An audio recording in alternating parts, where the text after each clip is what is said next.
Good morning students. हम BA प्रथम वर्ष इतिहास में बौद्ध धर्म के ऊपर चर्चा करेंगे। आज का हमारा जो व्याख्यान है बौद्ध धर्म महात्मा बुद्ध के ऊपर है। भारतीय इतिहास में जो ये बौद्ध धर्म है इसका अद्वितीय स्थान है।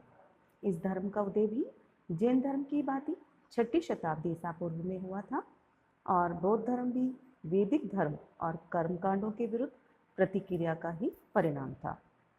वस्तुतः ये एक सामाजिक और नैतिक आंदोलन था जो वैदिक कर्मकांडों के विरुद्ध उपनिषदों में जो ज्ञान की धारा प्रभावित हुई उसको चरम परिणति बौद्ध धर्म के रूप में हुई। वैदिक धर्म जनसाधारण की धार्मिक आकांक्षाओं को पूरा करने में असफल रहा। क्यों? क्योंकि उसके जो यज्ञ थे, जो कर्मकांड थे, वो बहुत अधिक जटिल और खर्चीले थे। साथ ही साथ जो छुआछूत ऊंच नीच की भावना थी उससे भी क्या समाज में जो शूद्र थे ना उनकी स्थिति बड़ी दयनीय हो गई। और इसी तरह से उपनिषदों का ज्ञान यद्यपि वो कर्मकांड रहित था परंतु बहुत अधिक कठिन सा था, सूक्ष्म और गूढ़ ज्ञान था जो कि जनसामान्य की समझ के परे था। तो उस युग में ऐसे धर्म की आवश्यकता थी जो कि एक साधारण हो, सरल हो, साथ ही साथ व्यवहारिक हो और सामाजिक समानता के सिद्धांतों पर आधारित हो। तो ऐसे समय में गौतम बुद्ध का उदय हुआ जिन्होंने वैदिक कर्मकांडों, आडंबरों और सांसारिक असमानता के विरुद्ध आवाज उठाई। गौतम बुद्ध ने अहिंसा, संयम, सदाचार और परोपकार से मोक्ष प्राप्ति का मार्ग सुझाया। बुद्ध के इस आदर्श विचारों ने भारत को ही नहीं अपितु विश्व की अधिकांश जनता को प्रभावित किया। बुद्ध ने अमर संदेश देकर विश्व को शांति प्रदान की या शांति की प्रेरणा प्रदान की। तो बौद्ध धर्म की संस्थापक कौन थे? महात्मा बुद्ध। अब हम महात्मा बुद्ध के जीवन के बारे में परिचय लेंगे या उनके जीवन परिचय को देखेंगे कि उनका जन्म कहाँ हुआ था। लुम्बिनी, नेपाल में 563 ईस्वी पूर्व लुम्बिनी वन में। पिता का नाम था शुद्धोधन। ये शाक्य गणराज्य कपिलवस्तु के गण प्रमुख थे। माता का नाम था इनका महामाया। गौतम बुद्ध के जन्म के 7वें दिन इनकी माता का देहांत हो गया था और इनका जो पालन पोषण है इनकी मौसी माँ प्रजापति गौतमी ने किया। इनके बचपन का नाम था सिद्धार्थ। बुद्ध को बौद्ध साहित्य में गौतम भी कहा जाता है। गौतम बुद्ध का एक तो कुलगोत्र था और गौतमी ने इनकी देखभाल की थी, इस वजह से भी इन्हें गौतम कहा जाता है। तो सिद्धार्थ का जब जन्म हुआ था, जब इनकी पत्नी का नाम था यशोधरा और पुत्र का नाम था राहुल। जब इनका जन्म हुआ था उस समय काल देवता नामक तपस्वी और एक ब्राह्मण था कौंडिन्य ने भविष्यवाणी की थी कि ये बालक आगे चलकर या तो बुद्ध मतलब ज्ञानी या चक्रवर्ती सम्राट होगा। सिद्धार्थ का जो कि प्रारंभिक जीवन राज्यकाल से था, सुख समृद्धि के बीच में था, तो इसीलिए उनको पूरा ध्यान उनका पिता ने उनका ध्यान इस तरह से लगा कि उनका जीवन बिल्कुल सुख समृद्धि के बीच ही हो, उनका मन भटके नहीं। ये सारा उन्होंने प्रयत्न किए कि भाई कहीं उसका ध्यान संसार त्याग की भावना से या संसार त्याग की संभावना ना हो और उन्हें सांसारिकता में फंसाया जा सके। अन्य राजकुमारों की भांति उन्हें शिक्षा दीक्षा भी दी गई परंतु उनका मन सांसारिक कार्यों में नहीं लगा। फिर क्या हुआ, 18 वर्ष की आयु में उनका विवाह यशोधरा नामक सुंदर राजकुमारी के साथ भी कर दिया गया। उनके पुत्र भी उत्पन्न हुआ किंतु उसका नाम राहुल रखा गया। फिर भी वो संसार से विरक्ति की प्रति बढ़ते ही चले गए। फिर क्या हुआ, उन्होंने 4 चीज़ें देखी या 4 महान संकेत हुए। जैसे पहले तो उन्होंने एक जर्जर शरीर के वृद्ध व्यक्ति को देखा, फिर एक रोगी, एक मृतक को और अंत में एक प्रसन्न चित्त सन्यासी को देखा। तो इन दृश्यों को देखकर सिद्धार्थ के मन में ये विश्वास हो गया कि जो संसार है दुखों का घर है, यह शरीर, यौवन और सांसारिक सुख क्षणिक है। फिर उन्होंने क्या करा, महाविनिशीकरण को गृह त्याग की जो घटना है उसको महाविनिशीकरण कहा जाता है। आपके पास कभी भी जीके में अगर क्वेश्चन आता है महाविनिशीकरण, देखो 2 चीजें इसमें, एक तो महापरिनिर्वाण तो निर्वाण से स्पष्ट हो रहा है मृत्यु, और महाविनिशीकरण मतलब गृह त्याग। तो वैराग्य की भावना धीरे धीरे उनके अंदर इतनी अधिक प्रबल हो गई कि उन्होंने ये राजसी वैभव, पत्नी, माता पिता सबको त्याग कर संसार या संन्यास ग्रहण करने का दृढ़ निश्चय किया, और 29 वर्ष की आयु में सभी सुखों को ठोकर मारकर जंगलों का रास्ता अपनाया, और इस घटना को महाविनिशीकरण कहते हैं। ज्ञान की खोज, गृह त्याग के बाद वह ज्ञान की खोज में चले गए। सत्य ज्ञान की प्राप्ति के लिए उन्होंने कई साधुओं से भी बातचीत की। सर्वप्रथम सिद्धार्थ ने राजगृह में ही आलार कालाम और रामपुत नामक 2 पंडितों के चरणों में बैठकर, कौन थे सबसे पहले? आलार कालाम, 2 ब्राह्मणों के साथ बैठकर उन्हें ज्ञान प्राप्ति का प्रयास किया, लेकिन इनको मन को शांति नहीं मिली। उन्हें केवल शास्त्रार्थ और दार्शनिक वाद विवाद में शांति नहीं मिल सकी। इसके पश्चात वो गया के निकट उरुवेला नामक वन में गए और 5 साथियों के साथ घोर तपस्या करी। इस कठोर तपस्या और अल्पाहार के कारण उनका शरीर सूख कर कांटा हो गया, परंतु उनकी हृदय को फिर भी शांति नहीं मिली। अब उनको विश्वास हो गया कि शरीर को यातना देने से मोक्ष की प्राप्ति नहीं हो सकती। अतः उन्होंने तपस्या भंग कर भोजन ग्रहण करना प्रारंभ किया। इससे नाराज होकर उनके 5 साथी उन्हें पथभ्रष्ट समझकर लौट गए। फिर क्या हुआ? 5 ब्राह्मणों के सारनाथ लौट जाने के पश्चात सिद्धार्थ ने तपस्या का जीवन त्याग अपनी समस्या का हल ढूंढने के लिए चिंतन मनन किया, और फिर एक वट वृक्ष के नीचे समाधि लगाई। 7 दिन 7 रात वह समाधि में लीन रहे, और 8वें दिन वैशाख पूर्णिमा को 35 वर्ष की आयु में उन्हें ज्ञान की प्राप्ति हुई, और वह बुद्ध कहलाने लगे। जहाँ उन्होंने ज्ञान प्राप्त किया था वह वृक्ष बोधि वृक्ष कहलाया, और गया को बोध गया कहा जाने लगा। ज्ञान प्राप्ति के पश्चात महात्मा बुद्ध ने अपना शेष जीवन जो है मानवता के उद्धार में लगा दिया, और अपना प्रथम उपदेश कहाँ दिया? सारनाथ में। इस घटना को धर्म चक्र परिवर्तन भी कहते हैं। इस घटना को प्रथम उपदेश दिया सारनाथ में, और इस घटना को धर्म चक्र परिवर्तन कहते हैं। महापरिनिर्वाण के बारे में मैंने आपसे कहा, 45 वर्ष तक उन्होंने अपना धर्म प्रचार किया। 80 वर्ष की आयु में वह कुशीनगर गए, किंतु वहाँ पहुँचकर वह बीमार पड़ गए, और बीमारी में वे कुशीनगर गए, और वहाँ उनकी स्थिति बिगड़ती चली गई। और जब उनकी मृत्यु समीप थी तो उनके जो साधक थे वो उदास हो गए। तब उन्होंने कहा कि जो मैंने तुम्हारे नियम बनाए हैं उनका प्रचार करो, वही तुम्हारे आचार्य होंगे और वे सदा मुझे जीवित रखेंगे। तो उसके बाद उनकी मृत्यु 80 वर्ष की आयु में 478 ईस्वी पूर्व को उनका महापरिनिर्वाण हुआ। उनकी राख को 8 राज्यों के शासकों में बांट दी गई, और राख पर भारत में 8 स्तूप बनाए गए। अब इसके पश्चात हम पढ़ेंगे महात्मा बुद्ध के उपदेश और सिद्धांत। बौद्ध धर्म मूल रूप से आचार मूलक और व्यवहारिक धर्म है। महात्मा बुद्ध ने धर्म के दार्शनिक पक्ष की अपेक्षा व्यवहार पर बल दिया। उन्होंने दार्शनिक पक्षों के बारे में चिंतन नहीं किया और ऐसे प्रश्नों के बारे में उत्तर नहीं दिया जो साधारण बुद्धि की समझ के बाहर थे। गौतम बुद्ध एक दर्शन की अपेक्षा एक व्यवहारिक और नैतिक बुद्धि के संस्थापक थे। उनकी दृष्टि में धार्मिक क्रियाओं और गुण चिंतन की अपेक्षा शुद्ध आचरण, शुद्ध विचार, शुद्ध कर्म और शुद्ध भावना अधिक महत्वपूर्ण है। उन्होंने कर्म और ज्ञान में कर्म को श्रेष्ठ माना और शुद्ध चरित्र पर अधिक बल दिया। अब हम उनके नैतिक सिद्धांतों के बारे में पढ़ेंगे बौद्ध धर्म की। पहला पॉइंट है 4 आर्य सत्य। 4 आर्य सत्य हैं दुख, दुख समुदय, दुख निरोध और दुख निरोध मार्ग। दुख क्या है? महात्मा बुद्ध कहते हैं कि संसार में सर्वत्र दुख है। ये संसार दुखों का घर है। जन्म, मरण, बुढ़ापा, रोग सब क्या है? दुख है।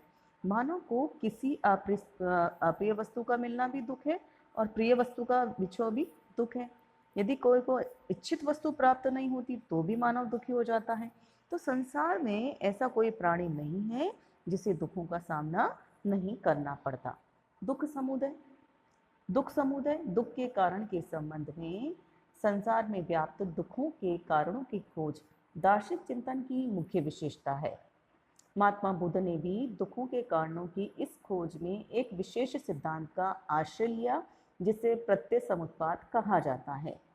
इस सिद्धांत के अनुसार संसार के सभी पदार्थ कारणों से उत्पन्न हुए हैं, बिना कारण किसी पदार्थ का कोई अस्तित्व नहीं है। बुद्ध के अनुसार तृष्णाएं 3 प्रकार की होती है, क्योंकि सब कुछ तृष्णा से ही होता है। काम तृष्णा, भव तृष्णा, विभव तृष्णा, मतलब इंद्रिय सुख के लिए, जीवन के लिए, वैभव के लिए। तो इन तृष्णाओं का अंत दुख समुदय है। दुख निरोध अर्थात दुखों का नाश संभव है। दुख को दूर करने के लिए इसके उपाय, उसके कारण को दूर करना पड़ेगा। दुख का मूल कारण है तृष्णा, अतः तृष्णाओं का निराकरण करने से दुखों का अंत हो सकता है। दुख निरोध मार्ग बौद्ध धर्म का चतुर्थ आर्य सत्य है दुख निरोध मार्ग। बुद्ध ने केवल दुख के कारण ही नहीं बताए, बल्कि उन कारणों को दूर करने के उपाय भी बताए हैं। दुख के कारणों अर्थात तृष्णा तथा अन्य प्रवृत्तियों का निरोध करने के लिए बुद्ध ने जो मार्ग बताया है, उसे दुख निरोध या दुख निरोधगामिनी प्रतिपदा कहा जाता है। इस मार्ग के अंतर्गत 8 चरण हैं, जिसे अष्टांगिक मार्ग कहा जाता है। अष्टांगिक मार्ग क्या है, आपके इसके लिए भी अलग से क्वेश्चन आ सकता है। पहले तो एक क्वेश्चन आपका ये बन रहा है 4 आर्य सत्य के बारे में बताइए। दूसरा आपका क्वेश्चन बन रहा है अष्टांगिक मार्ग। तो अष्टांगिक मार्ग क्या है? महात्मा बुद्ध ने दुखों के कारणों के नाश के लिए अष्टांगिक मार्ग का उपदेश दिया। वो क्या कहते हैं? जब व्यक्ति इस 8 आचरणों का पवित्रता से पालन करता है तो उसका क्या होता है? अंतःकरण शुद्ध हो जाता है और उससे ज्ञान का उदय होता है और वह उसकी तृष्णा और अविद्या का अंत कर देता है। निर्वाण की अवस्था प्राप्त करने का ये साधन मार्ग बौद्ध धर्म के आचार शास्त्र का सबसे महत्वपूर्ण अंग है। आइए हम अष्टांगिक मार्ग में कौन कौन से हैं?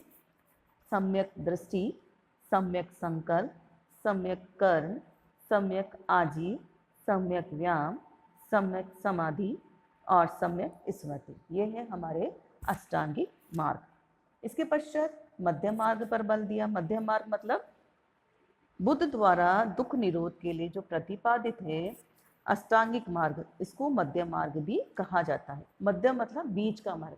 उनके कहने का मतलब क्या था महात्मा बुद्ध को, कि आप शरीर को बहुत अधिक कष्ट भी मत दो और बहुत अधिक विलासिता में भी मत दो। इसका उदाहरण उन्होंने वीणा के तारों से दिया कि इसको कसो मत ज़्यादा कि टूट जाए, और इतना ढीला भी मत छोड़ो कि ये बजे ही नहीं। इसीलिए आपको जीवन में मध्यम मार्ग को अपनाना चाहिए। स्वावलंबन पर बल दिया इन्होंने महात्मा बुद्ध ने निर्वाण प्राप्ति के लिए। उनका कहना था कि व्यक्ति क्या है? स्वयं अपने भाग्य का विधाता है। उसके पापों से कोई दूसरा मुक्ति नहीं दिलवा सकता। अतः प्रत्येक व्यक्ति को अपने ही प्रयत्नों से निर्वाण के मार्ग पर आगे बढ़ना है। वो क्या कहते थे अपने शिष्यों से कि तुम अपने ही दीपक को समझो, अपनी ही शरण में जाओ, किसी दूसरे की शरण में मत जाओ। अहिंसा पर बल दिया है उन्होंने। अहिंसा हम पहले वाले वीडियो में भी पढ़ चुके हैं। जैन धर्म में भी अहिंसा को बल दिया है। तो उन्होंने कहा है कि मानव को सभी प्राणियों के साथ दया, सहानुभूति और प्रेम का व्यवहार करना चाहिए। किसी को सताना नहीं चाहिए। प्रत्येक व्यक्ति को हिंसा से बचना चाहिए। जाति प्रथा का भी विरोध किया उन्होंने। ऊंच नीच भेदभाव, वह मनुष्य मात्र की समानता में विश्वास करते थे। उनकी मान्यता थी कि जन्म से कोई भी छोटा या बड़ा नहीं होता, और जन्म से यदि कोई व्यक्ति ब्राह्मण नहीं होता तो वो कर्म से ब्राह्मण होता है। कहने का मतलब है कि चाहे जो हो, वह ब्राह्मण हो, क्षत्रिय, वैश्य अथवा शूद्र, यदि वह कर्म अच्छा करता है तो वह मोक्ष का अधिकारी है। इसी तरह महात्मा बुद्ध वेदों में विश्वास नहीं करते थे। वे वेदों को सत्य और प्रामाणिक नहीं मानते थे। क्वेश्चन आता है, वेदों को प्रामाणिक मानते थे कि नहीं मानते थे? उनकी वेदों में वर्णित यज्ञादि अनुष्ठानों में आस्था नहीं थी। उनका कथन था कि मनुष्य को निर्वाण प्राप्त करने के लिए किसी प्रार्थना और यज्ञादि की आवश्यकता नहीं है। ये तो थे सारे उनके नैतिक सिद्धांत, महात्मा बुद्ध के नैतिक सिद्धांत। अब हम इसमें पढ़ेंगे दार्शनिक सिद्धांत, महात्मा बुद्ध के बौद्ध धर्म के दार्शनिक सिद्धांत। इसमें हमारा पहला पॉइंट है प्रत्यय समुत्पाद। बुद्ध ने अपने द्वितीय आर्य सत्य दुख समुदाय अर्थात दुखों के कारणों की खोज में प्रत्यय समुत्पाद के सिद्धांत का आश्रय लिया। ये सिद्धांत प्रत्यय समुत्पाद कहा जाता है। इसका अर्थ है किसी वस्तु के प्राप्त होने पर, प्रत्यय मतलब किसी वस्तु के प्राप्त होने पर, समुत्पाद मतलब वस्तु के प्राप्त होने पर दूसरी की उत्पत्ति, मतलब एक कारण के आधार पर एक कार्य की उत्पत्ति। बुद्ध ने दुख का अस्तित्व स्वीकार करके उन्हें जरा मरण का सांकेतिक नाम प्रदान किया है और प्रत्यय समुत्पाद के सिद्धांत के अनुसार उसके कारणों की खोज की है। बुद्ध ने इस दुख के 12 कारणों की एक श्रृंखला भी प्रस्तुत की है। जैसे दुख है, दुख का कारण जाति, जाति का कारण भव, भव का कारण उपादान का कारण तृष्णा, वेदना, स्पर्श, षड्यंत्र, विज्ञान का कारण संस्कार, संस्कार का कारण अविद्या। तो इस प्रकार बुद्ध ने दुखों का जो मूल कारण है वह अविद्या को माना है। अतः अविद्या का निराकरण करके उससे उत्पन्न होने वाले दुख से भी छुटकारा पाया जा सकता है। क्षणिकवाद, क्षणिकवाद मतलब सब चीज क्षणिक है, अस्थायी है। आत्मा और जगत भी प्रतिक्षण बदलते रहते हैं। क्या कह रहे हैं वो महात्मा बुद्ध कि आत्मा और जगत भी प्रतिक्षण बदलते रहते हैं। परिवर्तन जीवन और जगत का वास्तविक नियम है। किसी भी वस्तु या विचार में स्थायित्व या अपरिवर्तनशीलता मन की एक झूठी कल्पना है। जिस तरह नदी में जल और जलते हुए दीपक की लौ की स्थिति में प्रतिक्षण परिवर्तन होते रहने पर भी उसका रूप एक सा प्रतीत होता है, वैसे ही आत्मा और जगत भी क्षणिक और अनित्य होने पर प्रवाह के रूप में बने रहने के कारण नित्य और स्थायी प्रतीत होते हैं। अनात्मवाद, बौद्ध दर्शन अनात्मवादी है। महात्मा बुद्ध स्थायी आत्मा की सत्ता में विश्वास नहीं करते। उनके अनुसार आत्मा शरीर के समान नाशवान है और आत्मा में वे सभी विकार हैं जो शरीर में हैं। शरीर को नष्ट हो जाने पर आत्मा भी क्या होता है, नष्ट हो जाती है। देखिए ये क्वेश्चन है आपके कि आत्मा की सत्ता में क्या महात्मा बुद्ध विश्वास करते थे या नहीं। आपका आंसर होना चाहिए आत्मा की सत्ता में वे विश्वास नहीं करते थे। ये क्या कहते हैं, शरीर के नष्ट हो जाने से भी आत्मा नष्ट हो जाती है। उनके अनुसार मनुष्य या किसी अन्य में आत्मा जैसी कोई स्थायी तत्व नहीं है जिसे हम आत्मा कहते हैं। वो एक विज्ञान का संघात मात्र है। जिस प्रकार कारीगर पहिया और धुरी आदि को मिलाकर गाड़ी तैयार करता है, उसी प्रकार शरीर की रचना भी संस्कार, संज्ञा, रूप, वेदना एवं विज्ञान रूपी तत्वों के समूह से मिलकर हुई है। तो इस प्रकार वो अनात्मवादी थे। कर्मवाद, बौद्ध धर्म कर्म प्रधान है। वह सृष्टि के कर्ता या नियंता के रूप में किसी ईश्वर या देवी शक्ति को नहीं मानता। बौद्ध धर्म के अनुसार समस्त जगत में कार्य व्यापारों का नियंता कर्म है। बौद्ध धर्म में कर्म का वही स्थान है जो आस्तिक धर्म में ईश्वर का। बौद्ध कर्म के अनुसार कर्म में मनुष्य की समस्त शारीरिक, वाणी और मानसिक क्रियाएं संबंधित है। कर्म ही मनुष्य के भाग्य का निर्णायक है। व्यक्ति को उसके कर्मों के अनुसार फल मिलता है।